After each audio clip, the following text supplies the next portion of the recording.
ফোনে কল আসলে নাম নাম্বার দুটোই ভেসে ওঠে, এটা খুব বিরক্তজনক। নাম্বার যাতে না ভাসে এই জন্য কি করবেন, আপনি প্রথমে আপনার ফোনের ডায়ালারে চলে যান। ডায়ালারে যাওয়ার পরে 3 ডটে চাপ দিবেন এবং সেটিংয়ে চলে যাবেন।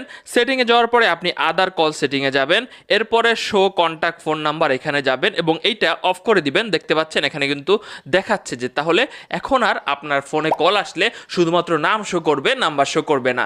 ভিডিও শেষ হয়নি। আপনি যদি এই সেটিংটা না বুঝে থাকেন বা খুঁজে না পান, তাহলে আপনি গুগল প্লে স্টোর থেকে ফোন বাই গুগল অর্থাৎ গুগলের ডায়ালারটা ইনস্টল দিবেন। এরপরে আপনি এটাকে ডিফল্ট ভাবে সেট করে দেন। এখন আপনি মূল ডায়ালারটা সরিয়ে দেন এবং এই ডায়ালারটা এখানে পাশে বসিয়ে দেন। এখন কল আসলেও কিন্তু নাম শো করবে, নাম্বার শো করবে না।